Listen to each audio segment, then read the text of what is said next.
Hello boys and girls, என்னடா வண்டி தள்ளிட்டு போறான்னு பார்க்காதீங்க. போற போக்கில் பொது சேவை பண்ணிட்டு போனோம். ஒரு சின்ன வேலை விஷயமா சென்னை வரைக்கும் வந்தோம். இங்கே சந்து புந்துலாம் தேடி பார்த்தோம், சாப்பாடு எதுவுமே இல்லை. அப்புறம் கூகுளில் பார்த்தாங்க A1 பிஸ்மி அசைவ உணவகம். ஆக்சுவலாக இந்த கடையை தேடி பிடிக்க ஆரவராயிருச்சு எங்களுக்கு. வாங்க மக்களே சாப்பிட போகலாம். என்னடா பாத்ரூம்குள்ள போகிறோம் பார்க்காதீங்க. ஆக்சுவலாக அப்படியே இருந்துச்சு எங்களுக்கும். பார்த்தா இதான் வாஷ்ரூம் சைடில் லெஃப்ட் சைடு சமையலறை. அப்படியே சாப்பிட வந்துட்டேங்க. பார்த்தீங்கன்னா 110 ரூபாய்க்கு அன்லிமிடெட் மீல்ஸு. சும்மா சொல்லக்கூடாதுங்க, தரமாக இருந்துச்சு சாப்பாடெல்லாம். அப்போ இந்த சிக்கன் வந்து 240 ரூபா ஒரு தொக்கு. அது வாங்கி பார்த்தா ஆஹா நல்லா மசாலா இறங்கி சூப்பராக இருந்துச்சு. அடுத்து கறி குழம்பு ஊற்றி நல்லா ஒரு பிரட்டி ஒரு வாய் வச்சு சாப்பிட்டு பார்த்தோம் பாருங்களேன். பா கறி குழம்புனா அப்படி இருக்கணும், அந்த மாதிரி இருந்துச்சு தரமா. ஆனால் இதை சாப்பிட்ற வழிமுறையை வேறங்க. இந்த சிக்கன் தொக்கு வாங்கியிருக்கீங்களா, அதில் இருக்க தொக்கு எடுத்து போட்டு நல்லா பிரட்டி ஒரு வாய் வைங்களேன்.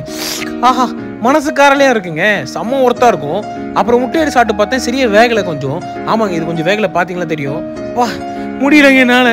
இப்போ 110 ரூபாய் அன்லிமிட்டட் அந்த டபரா ஃபுல்லாக எடுத்து கொட்டிட்டு இருந்தேன் பாருங்களேன். ஏன் டபரா ஃபுல்லாக ஆயிருச்சு. உங்கள் கேங்க இது மாதிரி அதிகமாக சாப்பிட்ற ஃப்ரெண்ட் யார் அந்த மறக்காம ஷேர் பண்ணிட்டு நம்ம பேஜை சப்ஸ்கிரைப் பண்ணிக்கங்க.